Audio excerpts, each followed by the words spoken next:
श्री कृष्ण गोविंद हरे मुरारी, हे नाथ नारायण वासुदेवा। श्री कृष्ण गोविंद हरे मुरारी, हे नाथ नारायण वासुदेवा। हे नाथ नारायण वासुदेवा, हे नाथ नारायण वासुदेवा। श्रीमद्भागवत अष्टम स्कंध अथ अष्टोध्याय। देवताओं और दैत्यों का मिलकर समुद्र मंथन के लिए उद्योग करना। श्री शुक उवाच। एवं स्तुतः सुरगणैर्भगवान् हरिरीश्वरः तेषामाविर्भूत् राजन् सहस्राकोर्दयद्धुतिः। तेनैव मैसा सर्वे देवा प्रतिहते क्षणः। नापश्यङ्खं दिशः शोणीमात्मानं च कुतो विभुं। विरिञ्चो भगवान् दृष्ट्वा स शर्वेण तातनुं। स्वच्छां मरकतश्यामां कञ्जगर्भारुणे क्षणां। तप्तहेमावदातेन लसत्कौशेयवाससा। प्रसन्नचारु सर्वाङ्गी सुमुखीं सुन्दरभ्रुवम्। महामणिकिरीटेन केयूराभ्यां च भूषितां। कर्णभरणभर निर्भात कपोल श्रीमुखाम्बुजाम। श्री सुखदेव जी कहते हैं, परीक्षित, जब देवताओं ने सर्वशक्तिमान भगवान श्री हरि की इस प्रकार स्तुति की, तब वे उनके बीच में ही प्रकट हो गए। उनके शरीर की प्रभा ऐसी थी मानो हजारों सूर्य एक साथ ही उग आए हों। भगवान की उस प्रभा से सभी देवताओं की आंखें चुंधिया गईं। वे भगवान को तो क्या, आकाश, दिशाएं, पृथ्वी और अपने शरीर को भी न देख सके। केवल भगवान शंकर और ब्रह्मा जी ने उस छवि का दर्शन किया। बड़ी ही सुंदर झांकी थी। मरकतमणि पन्ने के समान स्वच्छ श्यामल शरीर, शरीर के भीतरी भाग के समान सुकुमार नेत्रों में लाल लाल डोरियां और चमकते हुए सुनहरे रंग का रेशमी पीतांबर। सर्वांग सुंदर शरीर के रोम रोम से प्रसन्नता फूटी पड़ती थी। धनुष के समान टेढ़ी भौहें और बड़ा ही सुंदर मुख। सिर पर महामणिमय किरीट और भुजाओं में बाजूबंद। कानों के झलकते हुए कुंडलों की चमक पड़ने से कपोल और भी सुंदर हो उठते थे। कांची कलाप वलय हार नुपुर शोभिताम। कौस्तुभाभरणाम लक्ष्मी विभ्रति वनमालिनीं। सुदर्शनादिभिः स्वास्त्रै मूर्तिमद्भिरुपासितां। तुष्टावदेव प्रवर सर्व पुरुषं परम। सर्वामरगणे साकं सर्वांगैरवनिं गतः। जिससे मुख कमल खिल उठता था। कमर में करधनी की लड़ियां, हाथों में कंगन, गले में हार और चरणों में नुपुर शोभायमान थे। वक्ष स्थल पर लक्ष्मी और गले में कौस्तुभमणि तथा वनमाला सुशोभित थी। भगवान के निजस्थ सुदर्शन चक्र आदि मूर्तिमान होकर उनकी सेवा कर रहे थे। सभी देवताओं ने पृथ्वी पर गिरकर साष्टांग प्रणाम किया और सारे देवताओं को साथ ले शंकर जी तथा ब्रह्मा जी परम पुरुष भगवान की स्तुति करने लगे। ब्रह्मोवाच। अजात जन्म स्थिति संयमाना गुणाय निर्वाण सुखार्णवाय। अरोरण्य में परिगण्य धामने महानुभावाय नमो नमस्ते। रूपं तवेतत् पुरुषर्षभेज्यं श्रेयोर्थिभिर्वैदिकतान्त्रिकेण। योगेन धात सहनस्त्रिलोकान् पश्याम्यमुष्मिन् नः विश्वमूर्तौ। त्वय्यग्रवासीत् त्वयि मध्यासीत् त्वय्यन्तासीदमात्मतन्त्रे।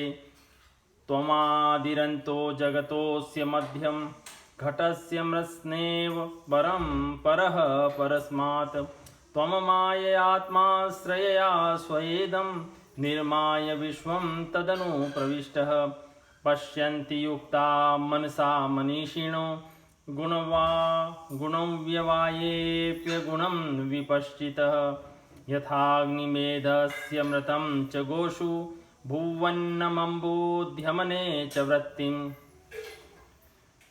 योगैर्मनुष्यादियन्ति हि त्वां गुणेषु बुद्ध्या कवयो वदन्ति।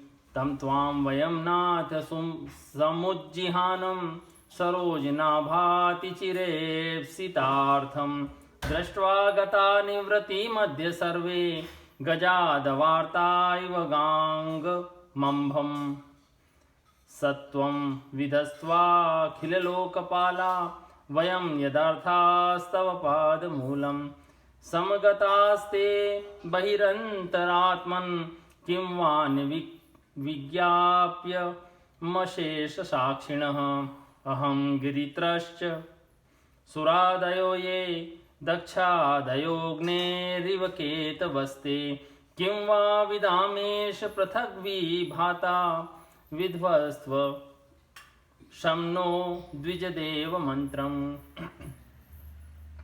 ब्रह्मा जी ने कहा, जो जन्म, स्थिति और प्रलय से कोई संबंध नहीं रखते, जो प्राकृत गुणों से रहित एवं मोक्ष स्वरूप परमानंद के महान समुद्र हैं, जो सूक्ष्म से भी सूक्ष्म हैं, जिनका स्वरूप अत्यंत अनंत है, उन पर ऐश्वर्यशाली प्रभु को हम बार बार नमस्कार करते हैं। पुरुषोत्तम, अपना कल्याण चाहने वाले साधक वेदोक्त एवं पांचरात्रोक्त विधि से आपके इसी स्वरूप की उपासना करते हैं। मुझे भी रचने वाले प्रभु, आपके इस विश्वमय स्वरूप में मुझे समस्त देवगणों के सहित तीनों लोक दिखाई दे रहे हैं। आप में ही पहले यह जगत लीन था, मध्य में भी यह आप में ही स्थित है और अंत में भी यह पुनः आप में ही लीन हो जाएगा। आप स्वयं कार्य कारण से परे परम स्वतंत्र हैं। आप ही इस जगत के आदि, अंत और मध्य हैं। वैसे ही जैसे घड़े का आदि, मध्य और अंत मिट्टी है, आप अपने ही आश्रय रहने वाली अपनी माया से इस संसार की रचना करते हैं और इसमें फिर से प्रवेश करके अंतर्यामी रूप में विराजमान होते हैं। इसलिए विवेकी और शास्त्रज्ञ पुरुष बड़ी सावधानी से अपने मन को एकाग्र करके इन गुणों की, विषयों की भीड़ में भी आपके निर्गुण स्वरूप का ही साक्षात्कार करते हैं। जैसे मनुष्य युक्ति के द्वारा लकड़ी से आग, गौ से अमृत के समान दूध, पृथ्वी से अन्न तथा जल और व्यापार से अपनी आजीविका प्राप्त कर लेते हैं, वैसे ही विवेकी पुरुष भी अपनी शुद्ध बुद्धि से भक्ति योग, ज्ञान योग आदि के द्वारा आपको इन विषयों में ही प्राप्त कर लेते हैं और अपनी अनुभूति के अनुसार आपका वर्णन भी करते हैं। कमलनाभ, जिस प्रकार दावाग्नि से झुलसता हुआ हाथी गंगा जल में डुबकी लगाकर सुख और शांति का अनुभव करने लगता है, वैसे ही आपके आविर्भाव से हम लोग परम सुखी और शांत हो गए हैं। स्वामी, हम लोग बहुत दिनों से आपके दर्शनों के लिए अत्यंत लालायित हो रहे थे। आप ही हमारे बाहर और भीतर के आत्मा हैं। हम सब लोकपाल जिस उद्देश्य से आपके चरणों की शरण में आए हैं, उसे आप कृपा करके पूर्ण कीजिए। आप सबके साक्षी हैं, अतः इस विषय में हम लोग आपसे और क्या निवेदन करें। प्रभु, मैं, शंकर जी, अन्य देवता, ऋषि और दक्ष आदि प्रजापति सबके सब अग्नि से अलग हुई चिंगारी की तरह आपके ही अंश हैं और अपने को आपसे अलग मानते हैं।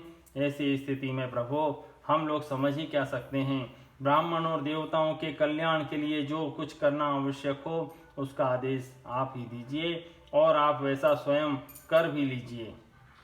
श्री शुकवाच, एवं विरिञ्चादिभिरीडितस्तद् विज्ञाय तेषां हृदयं तथैव जगात जीमूत गभीरया गिरा बद्धाञ्जलीन् संव्रत सर्वकारकान्।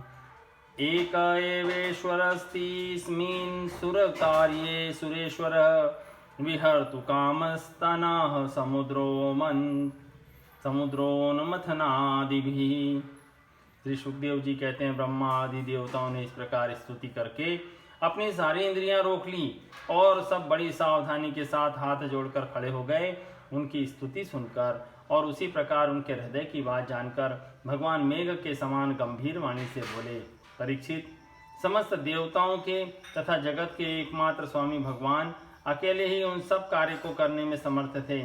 फिर भी समुद्र मंथन आदि लीलाओं के द्वारा विहार करने की इच्छा से वे देवताओं को संबोधित करके इस प्रकार कहने लगे।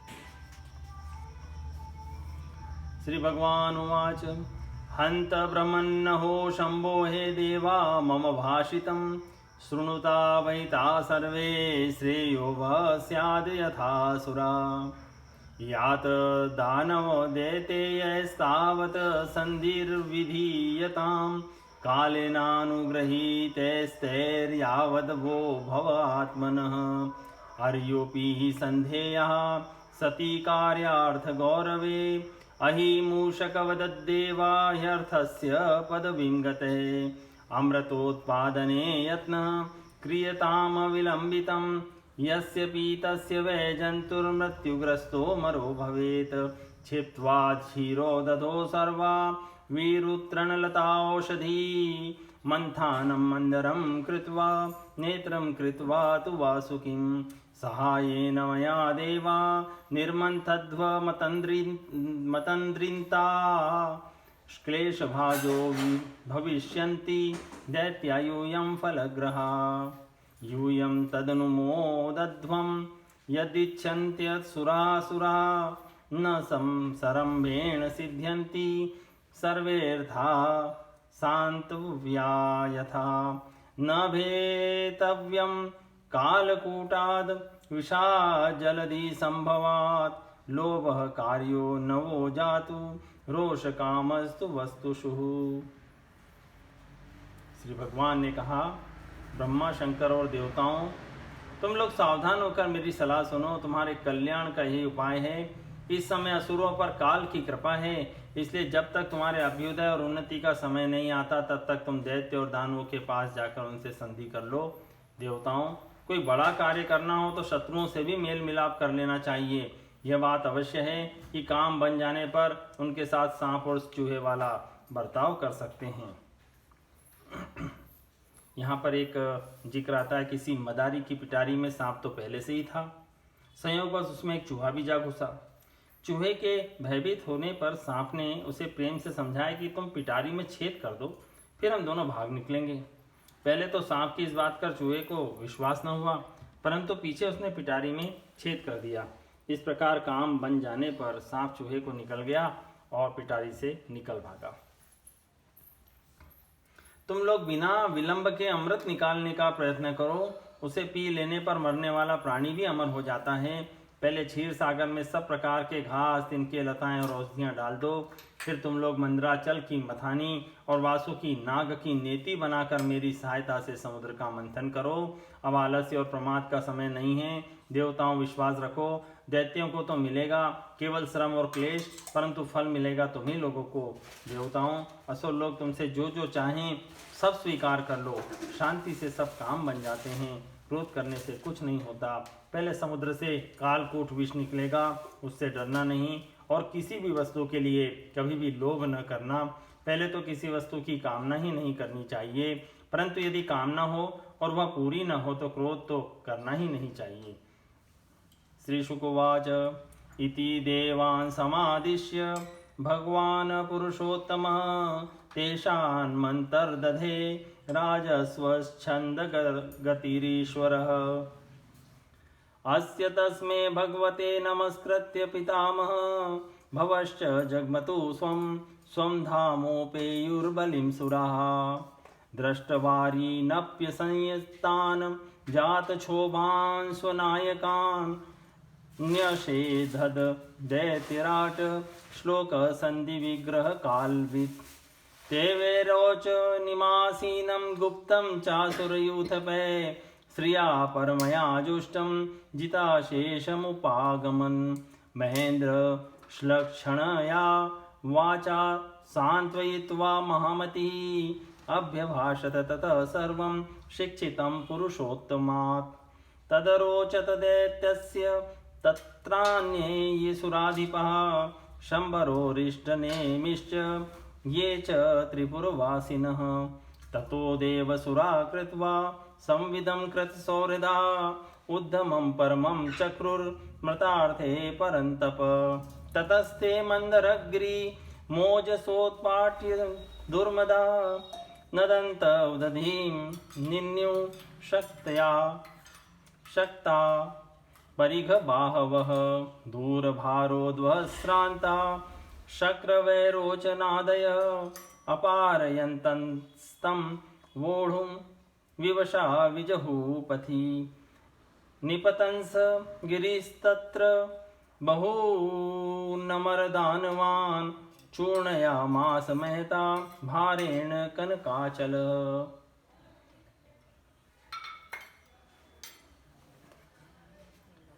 श्री सुखदेव जी कहते हैं, परीक्षित, देवताओं को यह आदेश देकर पुरुषोत्तम भगवान उनके बीच में ही अंतर्ध्यान हो गए। वे सर्वशक्तिमान एवं परम स्वतंत्र जो ठहरे, उनकी लीला का रहस्य कौन समझे।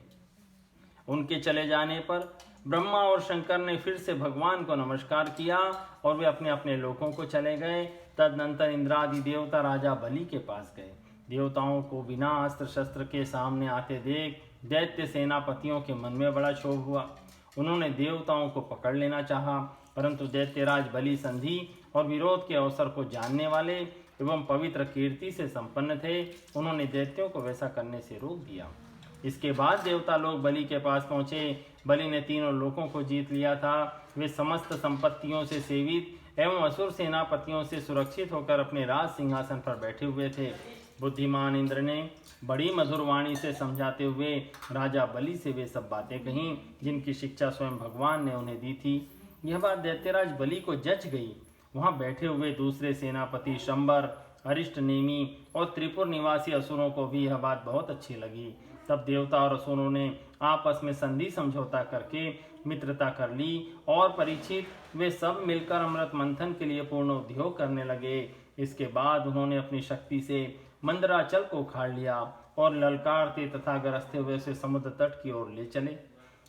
उनकी भुजाएं परी के समान थी, शरीर में शक्ति थी और अपने अपने बल का घमंड तो था ही, परंतु एक तो वह मंदर पर्वत ही बहुत भारी था और दूसरे उसे ले जाना भी बहुत दूर था। इससे इंद्र, बलि आदि सब के सब हार गए। जब वे किसी प्रकार मंदराचल को आगे न ले जा सके, तब विवश होकर उन्होंने उसे रास्ते में ही पटक दिया। वह सोने का पर्वत मंदराचल बड़ा भारी था। गिरते समय उसमें बहुत से देवता और दानवों को चकनाचूर कर डाला।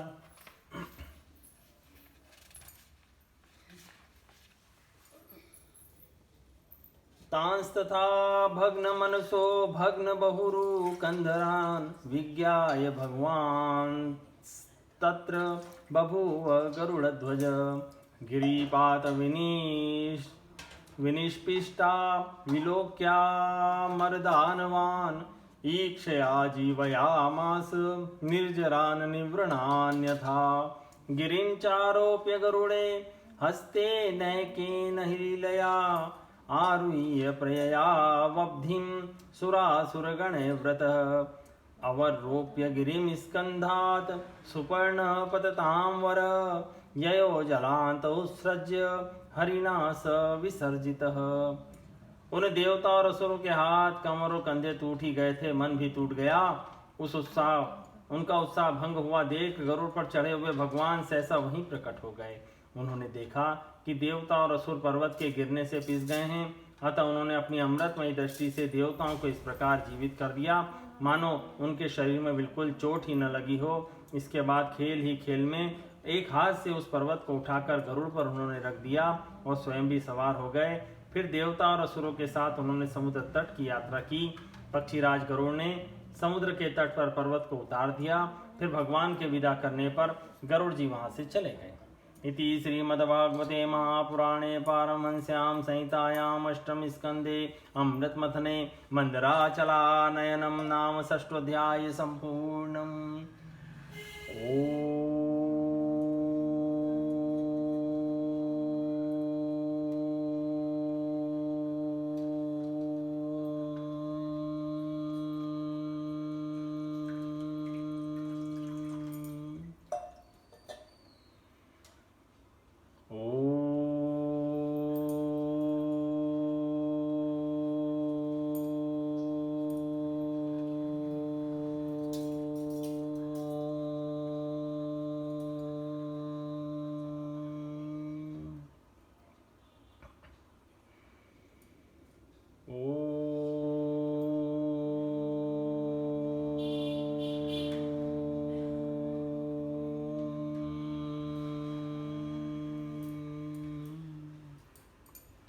श्री कृष्ण गोविंद हरे मुरारी हे नाथ नारायण वासुदेवा। श्री कृष्ण गोविंद हरे मुरारी, हे नाथ नारायण वासुदेवा। हे नाथ नारायण वासुदेवा, हे नाथ नारायण